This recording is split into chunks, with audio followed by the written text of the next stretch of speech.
One of the most important things that you can do in grass pastures is to make sure to add clovers, add legumes to every one of them.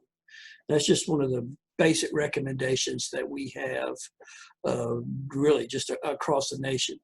And so let's talk a little bit about clovers and legumes. Why do they benefit you? How do you plant them and that kind of thing. So let me share the screen here so I can show you some slides.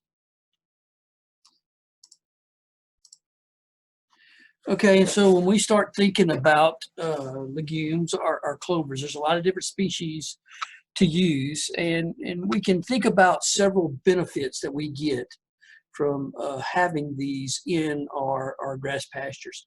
One of them is we can get improved nutrient quality.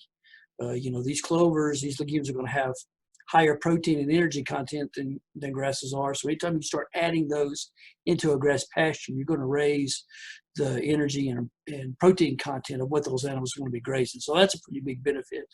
Another reason is that you can get a decreased need for nitrogen fertilization that you need to apply. And we'll talk about that here in just a second.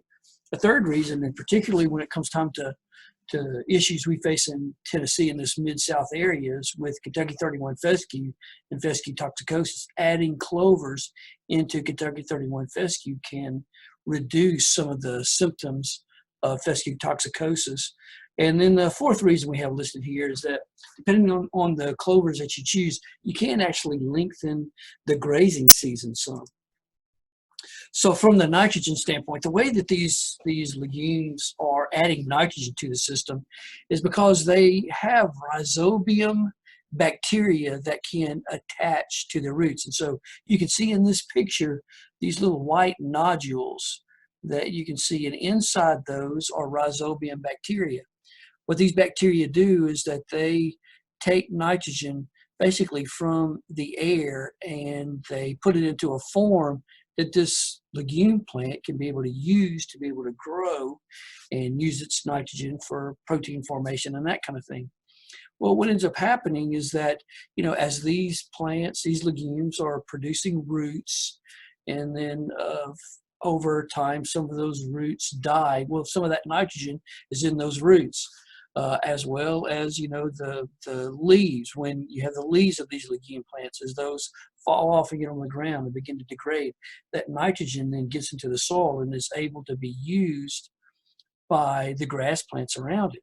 And so it's a real benefit to a system. It helps with the sustainability of it, in that it's actually adding nitrogen to the system without any cost of the additional fertilizer. There's been all kinds of work showing the amount of nitrogen that can be added. Here's some work that was done at the University of Georgia by Dr. Carl Hovland, basically showing that with either ladino, white clover, or red clover, they were getting the equivalent of 180 pounds of nitrogen yield to that. Now, we normally don't credit clovers with quite that much nitrogen, but we've got work here in Tennessee that easily shows you can get 60 pounds of nitrogen. So that's usually what we say is you can, replace 60 pounds of nitrogen in the spring if you add red and white clover to that system. The two major clovers that we use in our grass-based systems, our perennial systems, are going to be white clover and red clover. White clover is a perennial.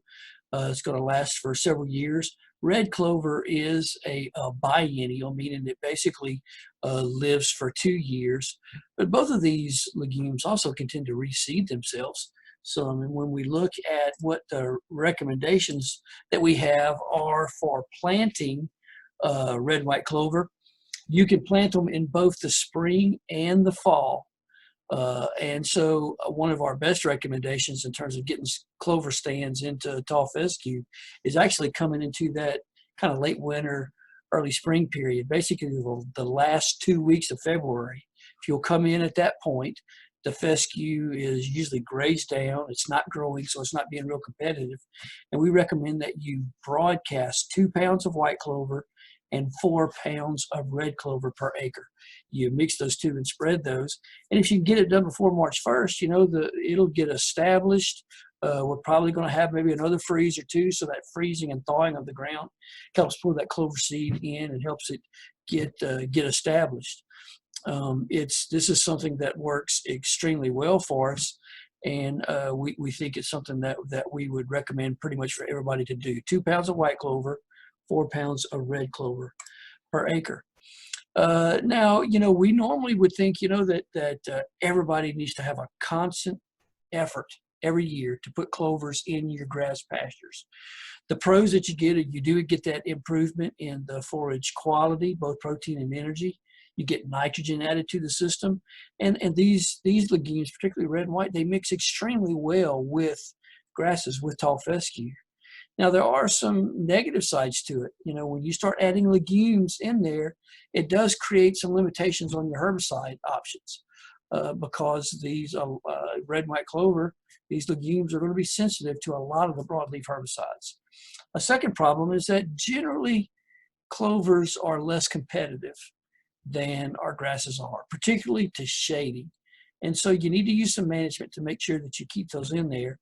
And one of the other things you have to pay attention to is they do require higher fertility. You want to make sure that your phosphate and your potash levels are in pretty good shape to make sure that you maintain that standard legume. So I guess there's just a couple of pieces of information about clovers, adding legumes to grass pastures.